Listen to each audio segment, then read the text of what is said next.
یہ طواف و حج کا ہنگامہ ہے، 30-40 لاکھ آدمی آ جاتے ہیں، جمع ہو جاتے ہیں. وہ اس اقبال کے زمانے میں تو شاید ابھی 2-3 لاکھ ہی ہوتے ہیں، واللہ عالم.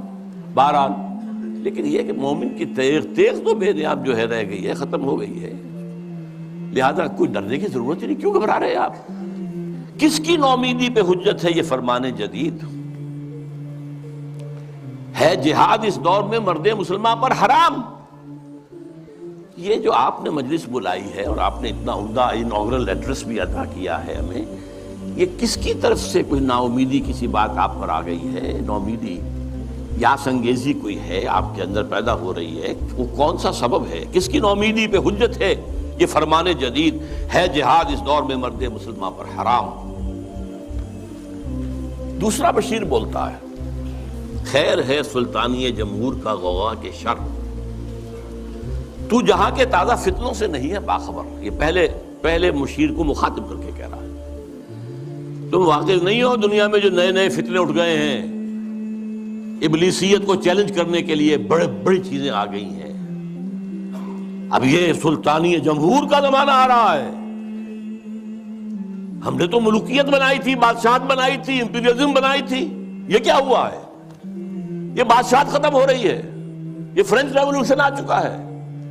یہ کیا ہو رہا ہے؟ سلطانی جمہور خیر ہے سلطانی جمہور کا غوغا کے شر، تو جہاں کے سارا فتنوں سے نہیں ہے باخبر. اس کے جواب میں پہلا مرشد جو کچھ کہہ رہا ہے، میں سمجھتا ہوں یہ ماسٹر پیس ہے اس نظم کا حصہ. میں ہوں باخبر، میں جانتا ہوں، مجھے بے خبر نہ سمجھو. مگر میری جہاں بینی بتاتی ہے مجھے، میں یہ پوری دنیا کو میں نے دیکھا بھالا ہے، سمجھا ہے، سمجھایا ہے. وہ مجھے بتاتی ہے جو ملوکیت کا ایک پردہ ہو کیا اس سے خطر. یہ تو ملوکیت کا ایک پردہ ہے. یہ جمہور کی حاکمیت وہی گند ہے، وہی شرک ہے، وہی کفر ہے، وہی خباثت ہے، وہی غلاظت ہے جو ایک فرد کی حاکمیت. کیا فرق پڑا؟ Why do you fear؟ ہمیں کون چیلنج کر رہا ہے اس میں؟ کسی نے خدا کی بات کی ہے؟ مگر میری جہاں بینی بتاتی ہے مجھے جو ملوکیت کا ایک پردہ ہو کیا اس سے خطر. ہم نے خود شاہی کو پہنایا ہے جمہوری لباس، جب ذرا آدم ہوا ہے خود شناس و خود نگر. یہ تو ہم نے خود بادشاہت کو یہ جمہوری لبادہ اڑا دیا ہے. اس لیے کہ اب انسان ذرا خود شناس ہو گیا ہے، کچھ اپنی حیثیت بھی سمجھنے لگا ہے، سیلف امپورٹنس، سیلف کانشسنس، خود نگر، اپنے حقوق کی بھی نگرانی چاہتا ہے. میں بھی کچھ اس طرح بات صحیح تو نہیں ہے. اچھا بھائی لڑو، ایک لبادہ اڑا دو، سب کے سروں کے اوپر وہ گندگی تھوڑی تھوڑی بانٹ کے رکھ دو. اور یہ ذہن میں رکھ لیجئے علامہ اقبال کا یہ ویژن بہت گہرا ہے اور بہت عمدہ ہے. ہر کجا بینی جہان رنگ و بو، کہ از خاکش بروید آرزو، یا ز نور مصطفیٰ اورا بہاست، یا ہنوز اندر تلاش مصطفیٰست. دنیا میں جہاں کہیں بھی تمہیں کوئی نور نظر آئے گا، کوئی خیر، کوئی بھلائی کی بات جس سے کوئی آرزو جو ہے، وہ جو کہا تھا کہ آرزو اول تو پیدا ہو نہیں سکتی کہیں، وہ آرزو امنگ پیدا ہو انسان کے اندر، یا تو نور مصطفیٰ کا ظہور ہو رہا ہے. یہ وہی روشنی ہے جو مصطفیٰ نے دی تھی صلی اللہ علیہ وسلم، یا ابھی انسان اسی نور مصطفیٰ کی تلاش میں جا رہا ہے. یہ جو ڈائلیکٹیکل پروسیس چل رہا ہے دنیا میں، یہ کشاں کشاں جا رہا ہے اسی نظام کی طرف جو محمد نے دیا تھا صلی اللہ علیہ وسلم. یہ بات تو بعد میں بھی آئے گی ذرا. اس وقت یہ ہے کہ یہ خود شناسی اور خود نگری یہ محمد کی ادا کرتا ہے صلی اللہ علیہ وسلم. یہ خلیفہ راشد نمبر 2 ہیں حضرت عمر فاروق، جن کا تاریخی جملہ ہے. ایک صوبے کے گورنر نے، غالباً ایران کے گورنر نے، حضرت سعد بن ابی وقاص تھے غالباً، انہوں نے اپنے مکان کے باہر ڈیوڑی بنا دی اور ایک پہرے دار کھڑا کر دیا. اب یہ تو نہیں کہ ہر وقت کوئی آئے اور ملنے کے لیے تیار ہو، آخر گورنر ہے، اس کا بھی کوئی پرائیویسی ہوتی ہے، ٹائم ہے. پرچہ نویس ہوتے تھے، انہوں نے خبر بھیج دی حضرت عمر کو کہ سعد نے یہ کام کیا ہے. آپ نے خط دے کر ویلچی کو بھیجا اور کہا پہلے جا کر اس ڈیوڑی کو آگ لگا دینا اور پھر میرا یہ خط دینا. اور خط میں کیا لکھ انسانوں کو ان کی ماں نے آزاد جنا تھا، تم کون ہوتے انہیں اپنا غلام بنانے کے لیے؟ Who are you؟ تم نے انہیں اپنا غلام بنا لیا۔ یہ حریت جس کا لوہا مانا ہے ایچ جی ویلز نے، انہیں کوٹ کیا ہے، لا فضل لعربی علی عجمی ولا لعجمی علی عربی ولا لاسود علی احمر ولا لاحمر علی اسود الا بالتقوی۔ کسی عرب کو کسی عجمی پر فضیلت نہیں، کسی عجمی کو کسی عرب پر فضیلت نہیں، کسی گورے کو کسی کالے پر نہیں، کسی کالے کو کسی گورے پر نہیں، سوائے تقوی کے۔ یہ کوٹ کر کے کہتا ہے although the sermons of human fraternity, freedom and equality were said before also, and we find a lot of such sermons in Jesus of Nazareth, but it must be admitted that it was Muhammad sallallahu alaihi wasallam who for the first time in history established a society based on these principles. یہ ہے حریت۔ تو کہتے ہیں ہم نے خود شاہی کو پہنایا ہے جمہوری لباس، جب ذرا آدم ہوا ہے خود شناس و خود نگر۔ یہ خود شناسی اور خود نگری محمد کی عطا کرتا ہے صلی اللہ علیہ وسلم۔ کاروبار شہریاری کی حقیقت اور ہے، یہ وجود میر و سلطان پر نہیں ہے منحصر۔ یہ بادشاہ ہو ایک بیٹھا ہوا، اس کی کوئی جو ہے میر ہو سلطان ہو، نہیں۔ کاروبار شہریاری جو ہے حکومت اور ملوکیت کی اس اصل حقیقت کچھ اور ہے۔ وہ کیا ہے اگلے شعر میں بیان ہو رہی ہے۔ مجلس ملت ہو یا پرویز کا دربار ہو، مجلس ملت کانگریس، نیشنل کانگریس، پرویز کا دربار شہنشاہ کا دربار، وہ جمہوریت اور یہ ملوکیت۔ مجلس ملت ہو یا پرویز کا دربار ہو، ہے وہ سلطان غیر کی کھیتی پہ ہو جس کی نظر۔ بادشاہ تو وہ ہوتا ہے جو غیر کی کھیتیوں کے اوپر ڈال کر وہاں سے کھینچ لینا چاہتا ہو، وہاں ان کو لوٹنا چاہتا ہے، وہ بادشاہ۔ وہ بادشاہ جو ہے کبھی فرعون تھا اور کبھی نمرود تھا اور کبھی اور تھے، نماردہ تھے اور تھے، لیکن یہ کہ اب یہ ہے کہ وہ امپیریلزم کی شکل میں آیا ہے۔ پورا ایشیا کالونائز ہوا تھا اور اب تو پوری دنیا کو وہ اپنے World Bank, I M F, globalisation, TRIPS, ان کے شکنجے میں کس لینا چاہتے۔ تو نے کیا دیکھا نہیں مغرب کا جمہوری نظام، چہرہ روشن اندروں چنگیز سے تاریک تر۔ یہ مغرب کا جمہوری نظام کیا ہے؟ بڑا روشن ہے بہت، ہم بھی بڑے متاثر ہوتے ہیں۔ دیکھیں کتنا بڑا ملک ہے، صدارت کا انتخاب ہوا ہے، کس سموتھلی وہ پچھلا ہٹ گیا دوسرا آ گیا، کوئی خون ریزی نہیں، کوئی دنگا نہیں، کوئی فساد نہیں، کچھ نہیں۔ ہماری طرح تو نہیں ہوتا، بلکہ شکست کھانے والا فوراً جا کے مبارکباد دے دیتا ہے، بجائے اس کے کہا دھاندلی ہوئی ہے، دھاندلی ہوئی ہے، دھاندلی ہوئی ہے، وہ جو ہمارے ہاں ہوتا ہے۔ تو اب اس سے ہم متاثر تو ہوتے ہیں، لیکن سوال تو یہ ہے کہ یہ سارا نظام کیا ہے؟ یہ دنیا کو نچوڑنے کا جو نظام بنایا جا رہا ہے، اس گلوبلائزیشن کے اندر جو خباثتیں ہیں وہ ہم نہیں جانتے، اہل یورپ جانتے ہیں، اہل امریکہ جانتے ہیں۔ سیاٹل میں ہنگامے وہاں ہوئے تھے، گلوبلائزیشن کی کانفرنسز جو ہوئی ہیں، ڈیووس میں ہنگامہ یورپ میں ہوا ہے، پھر واشنگٹن میں ہوا ہے۔ ہمیں تو پتہ بھی نہیں کیا ہو رہا، ہماری قسمتوں کے سودے ہوتے ہیں، ہماری حکومتیں جو بھی ہیں وہ جو دستخط کر کے آ جاتی ہیں، اللہ خیر صلی اللہ۔ ایک اور جگہ اس جمہوریت کے بارے میں اقبال جو کہتا ہے وہی ساز کہن مغرب کا جمہوری نظام، جس کے پردوں میں نہیں غیرض نوائے قیصری، دیو استبداد جمہوری قبا میں پائے کوب۔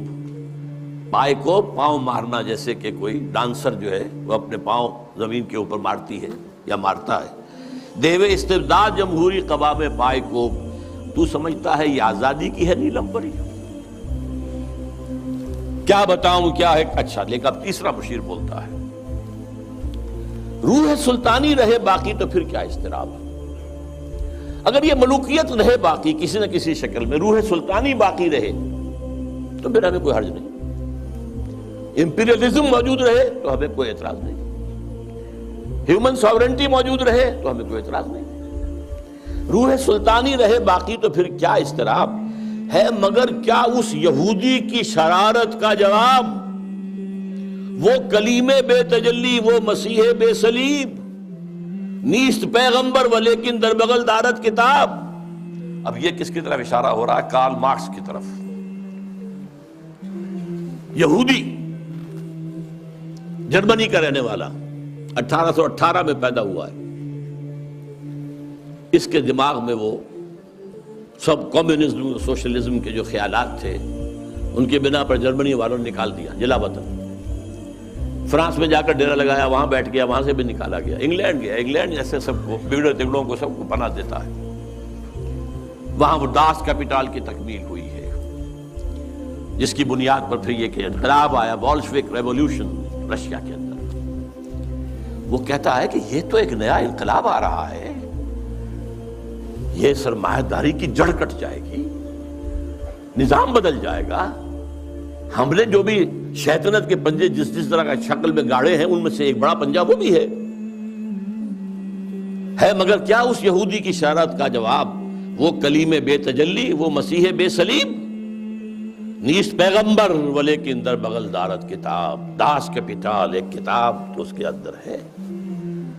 واقعتاً اس کتاب میں بہت تاثیر تھی، اس میں کوئی شک نہیں. اس کتاب نے ذہنوں کو مسخر کیا ہے، کیپچر کیا ہے، موٹیویٹ کیا ہے. نیست پیغمبر ولیکن در بغل دارت کتاب.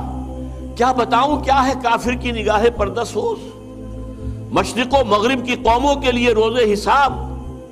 اس سے بڑھ کر اور کیا ہوگا طبیعت کا فساد، توڑ دی بندوں نے آقاؤں کے خیموں کی تناب.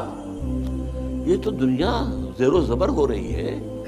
یہ آقا اور یہ جو بندے تھے جن کو تقدیر کا سبق ہم نے سکھا رکھا تھا، جن کو وہ بھی جو اپنے حالات کے اندر جو تھے وہ مست تھے، یہ اٹھ کھڑے ہوئے ہیں، فساد برپا کر دیا ہے، آقاؤں کے خیموں کی تنابیں توڑ رہے ہیں. تو اس کا کیا جواب ہے؟ یہ تو ایک بہت بڑا فتنہ ہے جو ہمارے لیے ابلیسیت کے لیے. اب ایک چوتھے بشیر صاحب آتے ہیں درمیان میں. توڑ اس کا رومت الکبریٰ کے ایوانوں میں دیکھ، آل سیزر کو دکھایا ہم نے پھر سیزر کا خواب.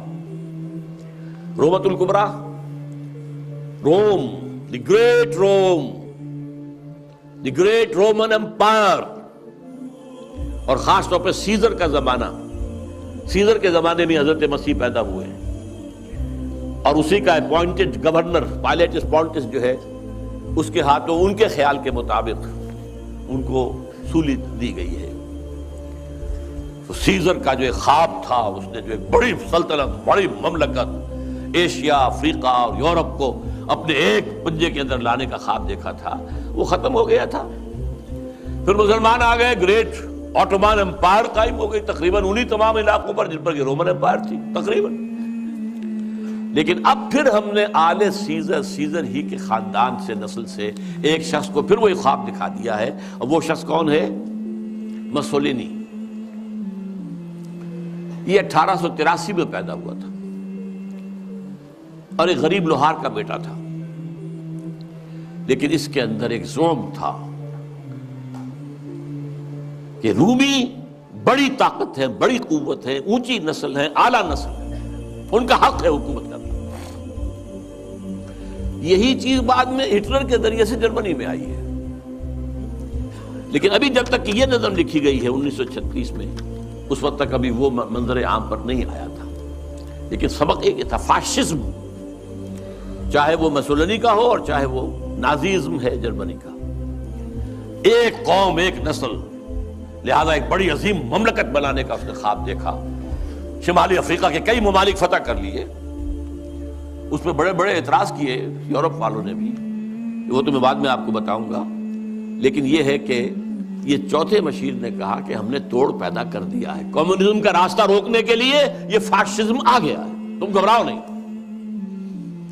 توڑ اس کا رومت الکبریٰ کے ایوانوں میں دیکھ، آل سیزر کو دکھایا ہم نے پھر سیزر کا خواب. کون بحر روم کی موجوں سے ہے لپٹا ہوا، گاہ بالت چوں سنوبر گاہ نالت چوں رباب. یہ کون ہے جو بحر روم کی موجوں سے لپٹا ہوا؟ بہت بڑا اس نے بحری بیڑا بنایا تھا. شمالی افریقہ کو فتح کرنے کے لیے بحری بیڑے کی ضرورت تھی. اٹلی، آخر اسی نے فتح کیا تھا لیبیا کو. پھر وہ حبشہ کی طرف آیا، ایریٹریا کی طرف آیا، بڑھ رہا تھا. اس پر جب اعتراض ہو رہا تھا، اگرچہ اس کو تو قتل کر دیا اسی کے جو لوگ تھے اس کی پارٹی کے 1945 میں، لیکن بہرحال وہ ایک فلسفہ دے گیا تھا.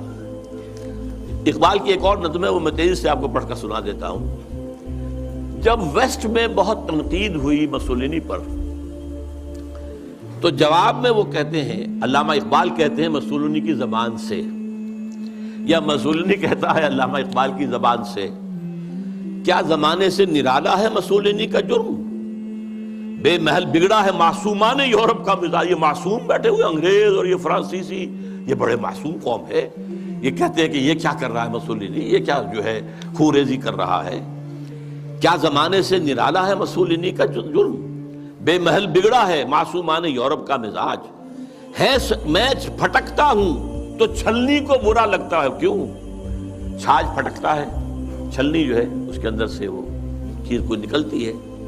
میں پھٹکتا ہوں تو چھلنی کو برا لگتا ہے، کیوں؟ ہے سبھی تہذیب کے اوزار، تو چھلنی میں چھاج۔ میرے سودائے ملوکیت کو ٹھکراتے ہو تم نے کیا توڑے نہیں کمزور قوموں کے زجاج؟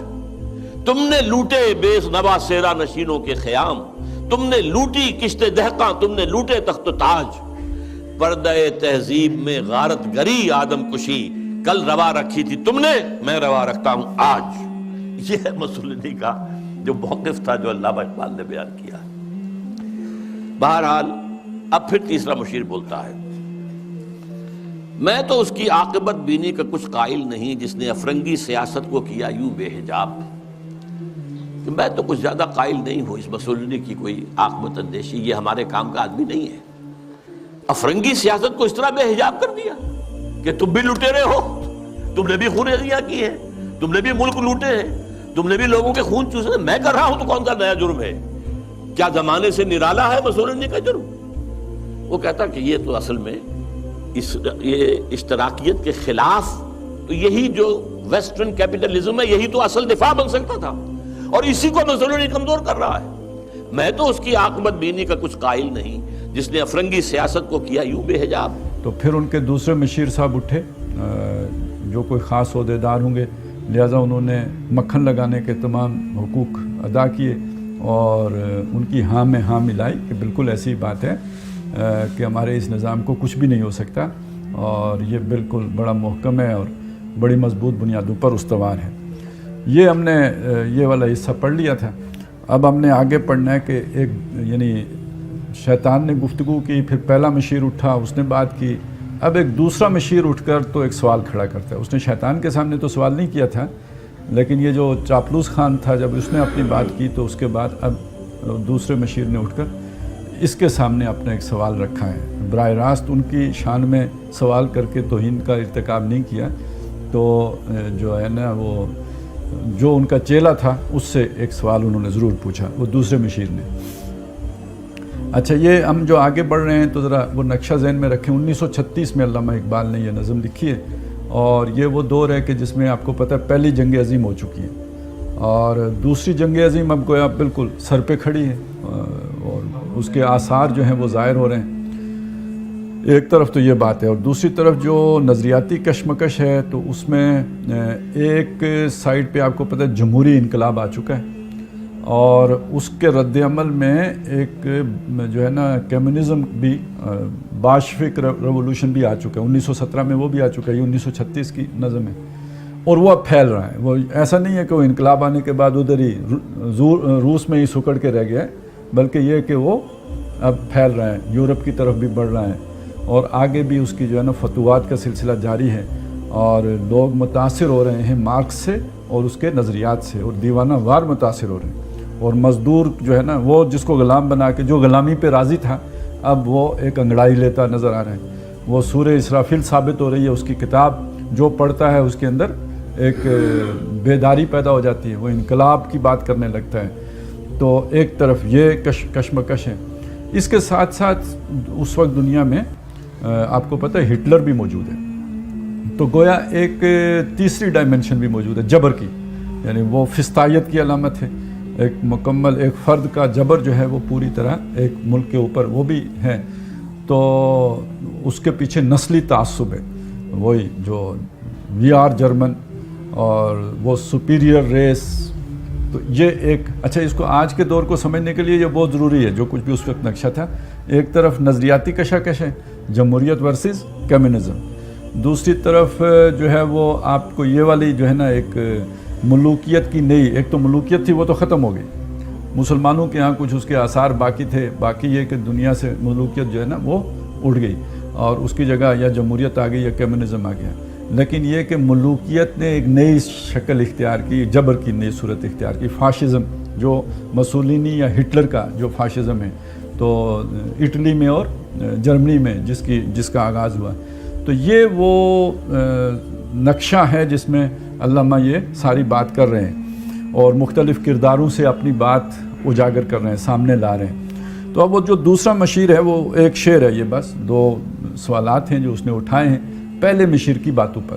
اور پہلے مشیر کا جو اس نے وہ کہا تھا کہ یہ ہمارا نظام ٹھیک ہے اور آرزو اول تو پیدا ہو نہیں سکتی، ہو جائے تو مٹ جاتی ہے یا رہتی ہے خام، تو کوئی یعنی ہمارے مقابلے میں نہیں آ سکتا، جلدی لوگ انحراف کر لیتے ہیں. تو دوسرے مشیر نے اب اٹھ کے کہا کہ خیر ہے سلطانی جمہور کا غوغا کے شر.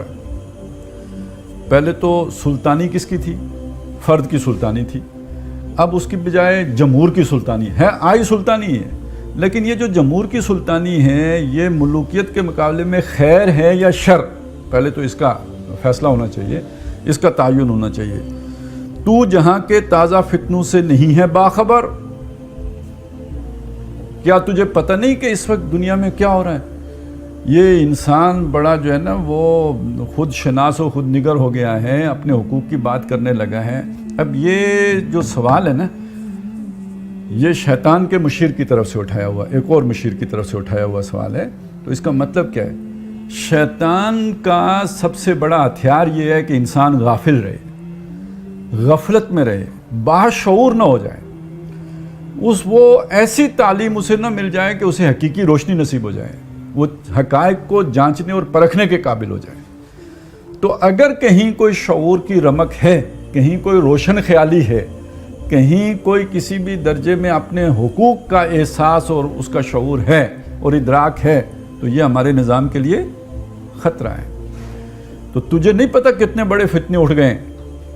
اب دیکھیے یعنی اس کی نظر میں امن و سکون کیا ہے کہ کوئی سوال کرنے والا نہ ہو، کوئی اپنے حقوق طلب کرنے والا نہ ہو. مزارے ہیں، کمی کاری ہے، کوئی ہاری ہے، یا یہ کہ کوئی مزدور ہیں تو اس کا ایسا تزکیہ کر دو کہ وہ اپنے جو بھی آجر ہے یا جو اس کا اجرت دینے والا اس کے سامنے سوال نہ کھڑا کرے، وہ نواب صاحب کے سامنے یا بادشاہ سلامت کے سامنے بدتمیزی نہ کرے، ان کی شان میں کوئی گستاخی نہ کرے، آمنا و صدقنا کہے. تو یہ چیز شیطان کو وارہ کھاتی ہے. لیکن اگر کہیں کوئی سوال اٹھنا شروع ہو گئے، کہیں اپنے حقوق کی بات ہونا شروع ہو گئی، یہ شیطان کی نظر میں فتنہ ہے. اب یہ دیکھیے یہ تقابل آپ کو قرآن مجید میں ملے گا کہ جو بھی ایگزسٹنگ سسٹم ہوتا تھا، بادشاہ سلامت فرعون ہے یا نمرود ہے یا یہ کہ مکے میں ابو جہل اینڈ کمپنی ہے، ان کی نظر میں فسادی وہ ہیں کہ جنہوں نے اصلاح کی بات کی ہے، جو اللہ کے نبی ہیں.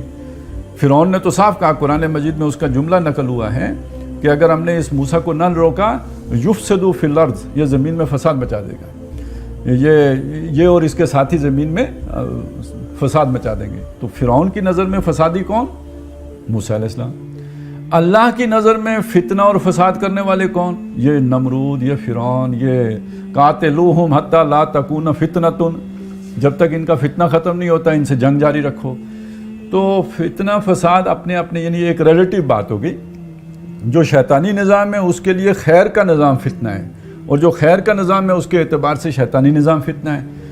تو یہ جو مشیر ہے یہ پہلے مشیر کو کہہ رہا ہے کہ جو یہ دنیا میں حقوق کے احساس اور شعور کا فتنہ اٹھ کھڑا ہوا ہے اور لوگوں کے اندر ایک شعور اور ادراک آ رہا ہے، اپنے حقوق کا انہیں احساس ہو رہا ہے اور وہ انقلاب کی بات کرنے لگے ہیں، اس فتنے سے تم آگاہ نہیں ہو. معلوم ہوتا ہے تم نے اتنی تسلی سے یہ بات کر دی کہ ہمارا نظام بڑا محکم ہے اور اسے کچھ نہیں ہو سکتا، تو تمہیں ان فتنوں کا نہیں پتہ. اور یہاں خاص طور پہ جمہوریت کے فتنے کی طرف اشارہ کیا اس نے، کیونکہ بادشاہ ایک آدمی ہے. اور میں نے یہ بات شاید اشارتاً پہلے بھی کہی تھی، یہ بات سمجھ لیجئے کہ اگر بادشاہوں کو لوگوں نے ذل اللہ فی الارض کا، اللہ کا سایہ قرار دیا، یا یہ کہ ان کو اوتار مانا، یا ان کی غیر معمولی طور پر ان کے آگے اگر سر طاعت خم کیا، تو ہر دور میں بادشاہوں کے ساتھ ایک روحانیت کا تصور بھی وابستہ رہا ہے، اور بادشاہوں کی روحانیت جو ہوتی تھی یعنی وہ بھی غیر معمولی صلاحیتوں کے مالک ہوتے تھے، انہیں سچے خواب آ جاتے تھے، انہیں بھی کوئی انٹیلیجنس شیئرنگ ان کے ساتھ بھی ہو رہی ہوتی تھی، اور وہ اس کے مطابق اپنی پلاننگ کر لیتے تھے۔ اب ظاہر ہے جن لوگوں کو پتہ لگتا تھا کہ یار فتنہ بعد میں اٹھا، بادشاہ سلامت کو پہلے پتہ لگ گیا، تو ان کی نظر میں تو بادشاہ اب ایک بڑی روحانی مرتبے پر فائز ہو گیا نا، وہ کوئی غوث کتب تو ہو گیا نا، تو اس لیے وہ پھر اس درجے میں اس کا احترام بھی کرتے تھے۔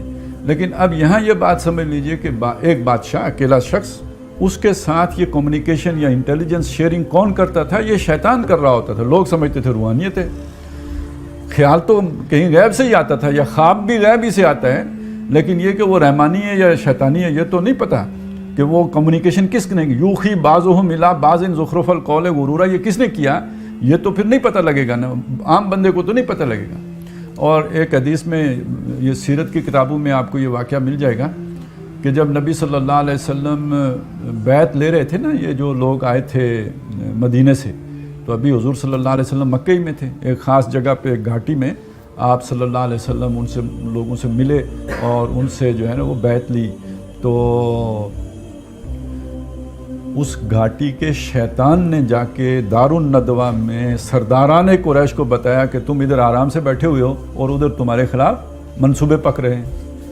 اب آپ کو اندازہ لگا کہ پہلے انٹیلیجنس کا کام کون کرتا تھا، اور اس کو سمجھا جاتا تھا یہ بادشاہوں کا بہت بڑا جو ہے نا وہ روحانی کمال ہے کہ ان کو اس طرح خبریں مل جاتی ہیں، اور اس وجہ سے پھر ان کو اس درجے اطاعت ملتی تھی۔ اب یہ ایک نظام تھا اور یہ شیطانی نظام تھا، اور ایک آدمی کے ذریعے سے قائم تھا، اس کے لیے کوئی بہت بڑی تگ و دو کرنے کی ضرورت نہیں تھی۔ اب ایک آدمی کی حکومت ختم ہونے جا رہی ہے، اس کی جگہ پہ عوامیت آ رہی ہے، اس کی جگہ پہ جمہوریت آ رہی ہے، تو اب سارے جمہور کو، عوام کو اکٹھے ان کو گمراہ کرنا تو آسان کام نہیں، ایک آدمی کو گمراہ کرنا تو بہت آسان ہے۔ تو جہاں بھی جمہوری نظام ہوگا، وَأَمْرُهُمْ شُورَى بَيْنَهُمْ کا نظام ہوگا، تو ان کے معاملات آپس میں باہمی مشورے سے طے پاتے ہیں، وہاں شیطان کی مداخلت کا یا جو بھی خفیہ طاقتیں ہیں ان کی مداخلت کا امکان کم ہو جائے گا، کیونکہ اتنے سارے لوگوں کو ایک پیج پہ لے کے آنا، اجماع کرانا ان کا ممکن نہیں ہے۔ یہی بات ہے جو حدیث میں آئی ہے کہ میری امت گمراہی پہ جمع نہیں ہوگی۔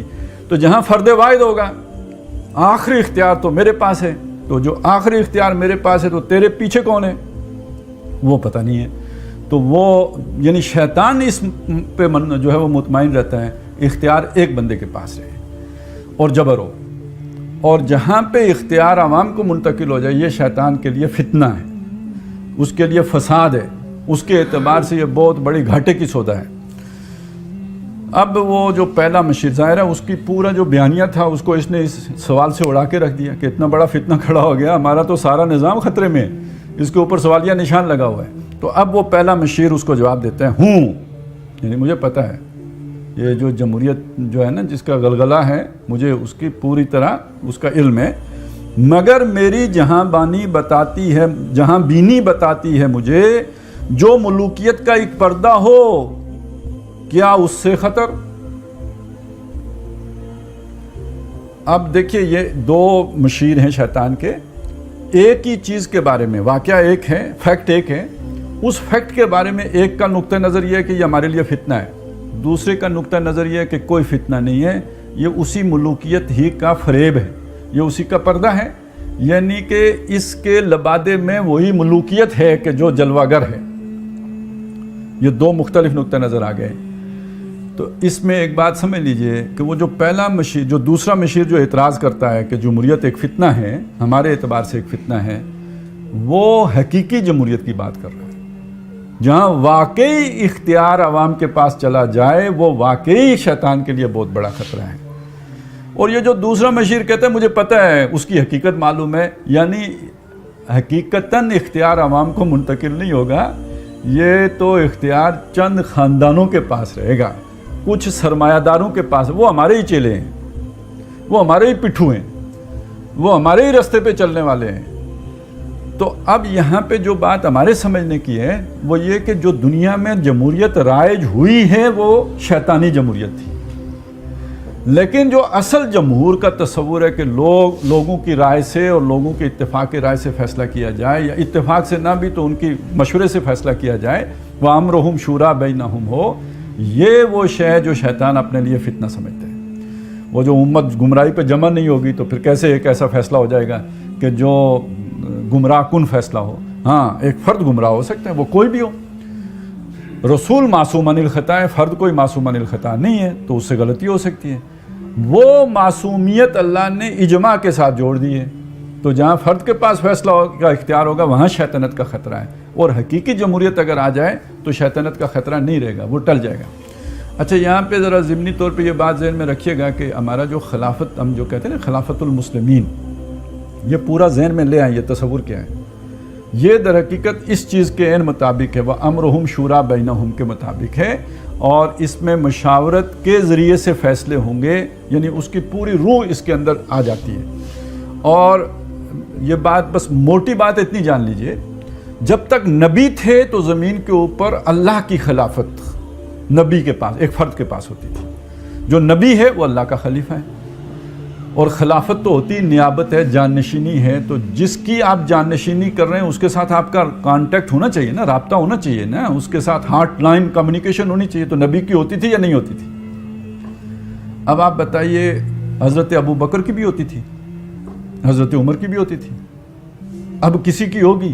آج ایک نظام قائم ہو جائے تو کیا کسی کی جو ہے وہ براہ راست اللہ سے رابطہ ہوگا؟ تو یہ نبی ہوتا ہے جو خلیفۃ اللہ فی الارض ہوتا ہے۔ نبی کے بعد کوئی شخص یہ نہیں کہہ سکتا کہ میں اللہ کا خلیفہ ہوں زمین کے اوپر۔ ہاں، اب وہ خلافت امت کو منتقل ہوئی ہے۔ اب امت اپنے میں سے جس کو خلیفہ بنا دے گی وہ اللہ کا خلیفہ نہیں ہوگا، وہ مسلمانوں کا خلیفہ ہوگا، خلیفۃ المسلمین ہوگا۔ تو اللہ کی خلافت نبی کے بعد منتقل ہوئی امت کو، اور امت اپنے میں سے جس کو بنائے گی وہ بن جائے گا خلیفۃ المسلمین، وہ مسلمانوں کو جواب دے۔ نبی مسلمانوں کو جواب دے نہیں ہے، وہ اللہ کو جواب دے گا، لیکن جس کو بنایا مسلمانوں نے وہ مسلمانوں کے سامنے اکاؤنٹیبل بھی ہوگا، جواب دہ بھی ہوگا۔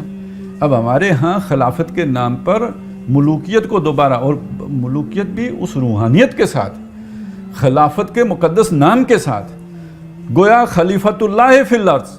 مجھے تو اب یہ گمان ہونے لگا ہے کہ یہ جو دجال آئے گا تو کہیں خلیفہ بن کے نہ آئے،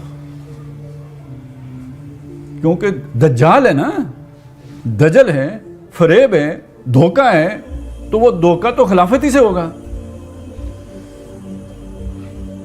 تو ویسے ایک پچھلے دنوں ایک ڈاکٹر صاحب کا خطاب تھا، آڈیو میں، ویڈیو میں نہیں ہے، اس میں ڈاکٹر صاحب نے ذکر کیا ہے، یہ 1992 کا خطاب ہے، جس میں ڈاکٹر صاحب نے ذکر کیا کہ فری میسنری کا یہ منصوبہ ہے کہ دنیا میں کسی ملک میں خلافت قائم کی جائے، اور خاص طور پہ انہوں نے نام دیا کہ ترکی کے بارے میں ان کا یہ خیال ہے کہ وہاں پہ قائم کی جائے۔ تو جو بات میں کہہ رہا ہوں نا کہ یہ دجال اور یہ والا، اب اور ملکوں کو بھی ضرورت ہے اس طرح کی خلافت کی۔ تو بہرحال ابھی اتنی بات سمجھ لیجئے کہ یہ مجھے اس جمہوریت سے مجھے خطرہ کیوں نہیں؟ اس لیے کہ یہ ملوکیت کا پردہ ہے۔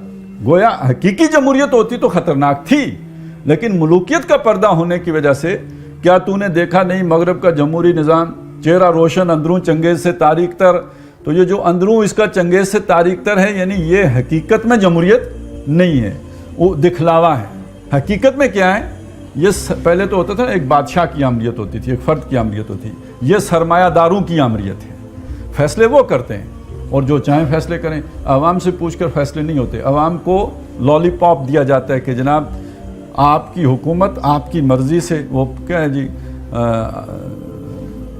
جمہوریت کیا ہے جی، فار دا پیپل اور آف دا پیپل۔ چلو جی، تو یہ دجل ہے، یہ فریب ہے، یہ دھوکہ ہے، یہ حقیقت میں ایسا نہیں ہے، یہ سرمایہ داروں کی حکومت ہے، اور عوام کو الو بنایا جاتا ہے، اور وہی پھر اس کو سلا دیتی ہے حکمراں کی ساحری۔ وہ ذرا بیدار ہونے لگا تھا تو وہ حکمران یہاں پہ کون ہے؟ شیطان کی حکمرانی چلی نا، اس نے ایک اپنی جادوگری سے پھر اس کو سلا دیا. اچھا اس میں ساحری سے بڑا اہم وہ بات یاد آتی ہے نا کہ موسیٰ علیہ السلام کا معجزہ, اس کو دیکھ کے تو جادوگروں کو بلایا گیا تھا نا, اور جب جادوگر شکست کھا گئے تو اب حکمران کی ساحری سامنے آئی. اچھا ہم سمجھے تھے کہ تم بڑے جادوگر ہو, لیکن یہ کہ تم تو ناکام ہو گئے, یہ تمہارا استاد ہے. اس نے کتنے ایک دم بات کو جو ہے نا وہ پلٹ لیا, ٹوسٹ کر دیا. تو یہ حکمران کی ساحری ہوتی ہے. ہم نے خود شاہی کو پہنایا ہے جمہوری لباس. اب وہ پہلا مشیر جو ہے نا جس پر سوال کیا گیا تھا اس نے اصل حقیقت کھول کے رکھ دی. وہ جو بادشاہی تھی اس کو ہم نے یہ جمہوری لباس ہم نے پہنایا ہے. کیوں پہنایا؟ ضرورت کیا پڑی تھی؟ بادشاہی کو کیوں ختم کیا؟ یہ اس کو جمہوری یعنی یہ فریب کرنے کی ضرورت کیوں پیش آئی؟ جب ذرا آدم ہوا ہے خود شناس و خود نگر. اب آدم کو خود شناسی اپنے آپ کو پہچاننا. اچھا یہ خود شناسی کا مطلب یعنی میں کوئی غلام کوئی عوام یہ نہیں ہوں. اچھا اس میں ایک بات اور بھی ہے, من عرف نفسہ فقد عرف ربہ. جو اپنے نفس کو اپنے آپ کو پہچان جائے وہ اپنے رب کو بھی پہچان جائے گا. یہ خود شناسی بڑا خطرناک چیز ہے شیطان کے اعتبار سے. اور اپنے من میں ڈوب کے پا جا سراغ زندگی, میرا نہیں بنتا نہ بن اپنوں تو بن. تو یہ آپ دنیا میں اس وقت جو یہ سپورٹس پہ اتنے اربوں روپے ڈالر خرچ کیے جاتے ہیں, یہ فلم انڈسٹری میں جو کچھ ہوتا ہے, یہ جو پورن انڈسٹری ہے جو چلائی جاتی ہے, پھر سکینڈل جو پھیلائے جاتے ہیں, اور پھر یہ کہ کہیں نہ کہیں اپوزیشن اور یہ پی ڈی ایم جیسی جماعتوں کے ڈرامے چلتے ہیں, یہ سارے لوگوں کو مصروف رکھنے کے لیے ہوتے ہیں تاکہ کہیں حقیقت کی آنکھ کھل نہ جائے, کہیں خود شناسی حاصل نہ ہو جائے, دروں بینی کا موقع نہ مل جائے اور حقائق منکشف نہ ہو جائیں. انہیں اسی وہ کبھی کہا تھا نا کہ ذکر و مست رکھو ذکر و فکر صبح گائی میں سے. تو اب تو ذکر فکر کا دور ہی نہیں رہا, تو اب مست رکھو کھیل کود تماشوں میں اسے, تاکہ یہ کہ کہیں اس طرف اس کا رجحان نہ ہو جائے. تو جب سے آدم جو ہے وہ ذرا آدم ہوا ہے خود شناس و خود نگر. اب دوسری بات یہ دیکھیں کہ یہ آدم کو خود شناسی اور خود نگری کیسے ملی. یورپ تو ڈارک ایج میں تھا, خود شناس و خود نگر تو نہیں تھا. تو یہ جسے ہم کہتے ہیں جناب تحریک احیاء علوم, روشن خیالی کی تحریک, رینائنسنس جو ہوا ہے یورپ کا, اس کے نتیجے میں خود شناسی اور خود نگری آئی ہے نا. اور اس کے پیچھے دیکھیں تو کیا ہے, یعنی وہ ایک 1000 سال کا عمل ہے کہ جو نور فاران کی وادیوں میں بکھیرا تھا محمد رسول اللہ نے صلی اللہ علیہ وسلم, اور جس کا یہ والا خود شناسی اور خود نگری والا حصہ مسلمان بھول بیٹھے تھے. یہاں بھی ملوکیت آ گئی تھی نا, اور ملوکیت نے بھی تقدس کا جامہ یہاں پہ پہن کے آئی تھی, اور خلیفہ جو ہے وہ السلطان و ذل اللہ فی الارض بن کے آیا تھا. تو اب اس کو تو اس کے سامنے تو نواسہ رسول نہیں کھڑا ہو سکتا, وہ بھی قابل گردن زدنی ہے, تو کوئی اور کیسے کھڑا ہوگا. تو وہ نظام جو محمد الرسول اللہ صلی اللہ علیہ وسلم چھوڑ کر گئے تھے, وہ در حقیقت اس کی ایک یوں سمجھے دھندلی سی یاد انسانیت کے اجتماعی لاشعور میں کہیں نہ کہیں موجود تھی. اور خاص طور پر جو مسلمانان عرب جو ہیں وہ اسپین پہ جو حکومت کرتے رہے, وہاں پہ انہوں نے اپنی یونیورسٹیاں بنائیں, تو کسی نہ کسی درجے میں وہ چیز وہاں پہ آہستہ آہستہ پھیلتی رہی, اور اس نے انڈے بچے دیے, اور اسی کے نتیجے میں یہ ساری تحریک وہاں پہ اٹھی تھی. نہیں تو اس اندھیرے دور میں یورپ آج بھی اندھیرے ہی میں ہوتا ہے. تو اس کے پیچھے در حقیقت نور مصطفیٰ ہی ہے صلی اللہ علیہ وسلم. ہاں ہم مسلمانوں کا اس میں کوئی کنٹریبیوشن, ہم نے بھی اس نور کو دبانے میں مٹی میں شامل کرنے میں کوئی کسر نہیں اٹھا رکھی. تو یہ اس کے نتیجے میں ہوا. تو یہ یعنی یہ بات میں اس لیے بھی آپ کے سامنے رکھ رہا ہوں کہ اس بات کو سمجھیے کہ آج ہمارے ہاں ایسے انتہا کی سوچ پائی جاتی ہے کہ مغرب کی ہر شے بری ہے, مغرب کی ہر جو چیز ہے اس کو اٹھا کے دیوار پہ پٹک دینا چاہیے, کوئی کام کی شے نہیں ہے. تو یہ جو خود شناسی اور خود نگری کا شعور وہاں پہ پیدا ہوا ہے, اس سے شیطان کو تکلیف پہنچ رہی ہے. تو اگر ہم اس کو بھی اٹھا کے پھینک دیں گے تو فائدہ کس کا کریں گے؟ شیطان کا کریں گے. کاروبار شہر یاری کی حقیقت اور ہے, یہ وجود میر و سلطان پر نہیں ہے منحصر. اچھا جی، کاروبار یعنی یہ دنیا کا انتظام انصرام، اس کی حقیقت جو ہے نا، اس کا تعلق یہ نہیں ہے کہ ایک ہی بادشاہ ہو. یہ ہمیں وہ طریقہ آتا ہے کہ ہم کچھ خاندانوں کو کس طریقے سے لوگوں کے اوپر مسلط کر کے اپنا الو سیدھا کر سکتے ہیں. مجلس ملت ہو یا پرویز کا دربار ہو، یہ غلام احمد پرویز نہیں ہے، یہ خسرو پرویز ہے، وہ جو یعنی ملوکیت کی علامت پرویز. اور اس پرویز کے اندر آپ چنگیز بھی لے آئیں، اور اس پرویز کے اندر آپ ملوکیت نمرود فرعون ہر طرح کی وہ اس کو لے کے آئیں. اور مجلس ملت پارلیمنٹ، قومی اسمبلی، نیشنل اسمبلی، سینٹ، یہ مجلس ملت ہے. قومی اسمبلی، ملت قوم، اور اسمبلی مجلس، وہ اکٹھے ہونے کی وہ جو بھی جگہ ہے. تو مجلس ملت ہو یا پرویز کا دربار ہو، یعنی یہ جو مجلس ملت ہوتی ہے یہ جمہوریت کی علمبردار یا اس کی نشانی ہے نا، اور پرویز کا دربار ملوکیت کی علامت ہے. تو خواہ یہ ملوکیت والا پرویز کا دربار ہو یا جمہوریت والی پارلیمنٹ ہو، یہ مجلس ملت میرا خیال ہے ایک کسی جماعت کے جو سیاسی تصور ہے، یہ جو دینی جماعتیں ہماری خلافت کے لیے کوشاں ہیں، ان میں سے کسی کا بھی پارلیمنٹ کے لیے انہوں نے یہی، یعنی جمہوریت ویسے تو ان کے ہاں کفر ہے، لیکن جو بھی انہوں نے اپنا مجلس شورا کے لیے جو لفظ استعمال کیا وہ مجلس ملت کا ہے. مجلس ملت ہو یا پرویز کا دربار ہو، ہے وہ ہو. اچھا، اس سے مجھے ایک بات یاد آئی. ایک زمانے میں ہمارے ہاں ایک بات چلی، یہ یہاں پنڈی کے ایک ساتھی تھے، انہوں نے بات اٹھائی کہ یہ جو تنظیم اسلامی کی مجلسیں ہوتی ہیں نا، یہ جو بھی میٹنگز ہوتی ہیں، تو اس میں میٹنگز کے اندر جس طرح کی چیزیں ڈسکس ہوتی ہیں تو وہ زیادہ تر ایسا لگتا ہے یہ بزنس میٹنگ ہو رہی ہے، کوئی دینی ماحول ہوتا ہی نہیں. ظاہر ہے بھائی وہ فلانے اسرے کی میٹنگ میں کیا ہوا اور فلانے، وہ اسی طرح کی چیزیں ہوتی تھیں. تو اس پہ بڑا غور و غوص ہوا کہ بھائی اس کا کیا علاج کیا جائے. تو آخر جو فیصلہ ہوا یہ تھا کہ آج کے بعد اس کا نام جو ہے نا میٹنگ نہیں رکھا جائے گا، اس کا نام اجلاس رکھا جائے گا. تو اسی طرح بعض لوگوں کو پارلیمنٹ سے تو بڑی چیڑ ہے، وہ کہتے ہیں نہیں پارلیمنٹ کفر ہے، اس کا نام مجلس ملت رکھا جائے گا. تو یہ مجلس ملت ہے. تو مجلس ملت ہو یا پرویز کا دربار ہو، ہے وہ سلطان غیر کی کھیتی پہ ہو جس کی نظر. سمجھ آئی؟ یعنی شیطان کے اعتبار سے کیا شے سلطانی ہے، کیا شے ملوکیت ہے، کیا شے اس کے نظام کے مطابق ہے. دوسرے کی کھیتی کو ہڑپ کرنے والا جو نظام ہے نا، وہ ہمارا نظام ہے. بس کہانی ختم. ایک لفظ سے سمجھو، اس کا نام خلافت رکھو، اس کا نام جمہوریت رکھو، اس کا نام پرویزیت رکھو، جو نام اسے مرضی دو، جس کی روح یہ ہے کہ دوسرے کی کمائی تم نے کھانی ہے. لا تاکلوا اموالکم بینکم بالباطل وتدلوا بها الی الحکام لتاکلوا فریقا من اموال الناس بالاسم وانتم تعلمون. یہ جہاں پہ ہے نا کہ دوسرے کے مال کو باطل طریقے سے ہڑپ کرنا، وہ سود کے ذریعے سے ہو، ڈاکے کے ذریعے سے ہو، چوری کے ذریعے سے ہو، کسی ہتھ کنڈے کے ذریعے سے ہو، کسی فائن ٹیکٹس کے ذریعے سے ہو، یہ ہمارا نظام ہے. تو پہلے یہ کام کون کرتا تھا؟ غیر کی کھیتی پہ نظر کس کی ہوتی تھی؟ بادشاہوں کی، وڈیروں کی. ظاہر ہے وہ وڈیرے جاگیردار بادشاہوں کے پالے ہوئے ہی ہوتے تھے نا، کہ وہ انہیں فوجیں سپلائی کرتے تھے. تو غیر کی کھیتی پہ ان کی نظر ہوتی تھی. اور اب اس کھیتی پر یا محنت پر، اب یہ کھیتی کو محنت کے معنی مزدور کی محنت، اس کے اوپر کس کی نظر ہے؟ سرمایہ دار کی نظر ہے. تو اپنا ہی نظام ہے، پرواہ کی بات.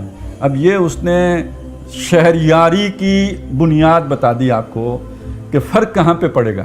اسلامی نظام میں اور شیطانی نظام میں فرق یہاں پہ پڑے گا کہ جب کسی کی نظر دوسرے کی محنت یا کھیتی کے اوپر ہوگی، یہ ہمارا نظام ہے. اور جہاں عدل و انصاف ہو جائے، ہر ایک کو اس کا حق مل رہا ہو، یہ ہمارے لیے فتنہ ہے، یہ ہمارے لیے فساد ہے. اچھا، اب اس سے وہ بات سمجھ لینا جو شاہ ولی اللہ رحمۃ اللہ علیہ نے فرمائی ہے کہ جہاں پہ تقسیم دولت کا نظام غیر منصفانہ ہو جائے، ایک طرف دولت کا ارتکاز اور دوسری طرف فقر و فاقہ ہو جائے، تو یہ دو دھاری تلوار ہے. اب دیکھیے جشیطان نے لمبی پلاننگ نہیں کی، بہت جسے کہتے ہیں تفصیلات میں نہیں گیا. انہوں نے کہا ایک اصولی فیصلہ کر لیتے ہیں، باقی کام خود بخود ٹھیک ہوگا. وہ جیسے شیرہ لگایا تھا نا اس نے، وہ کسی نے شیطان کو کہا نا بندہ قتل ہو گیا، اس نے شیطان سے کہا کہ تم نے قتل کروا دیا مردود آدمی تو نے. اس نے کہا نہیں، میں نے تو نہیں قتل کیا، میں نے تو صرف شیرہ لگایا تھا. ہوا یہ تھا کہ ایک دیوار پہ اس نے ذرا، جہاں حلوائی بیٹھا ہوا تھا،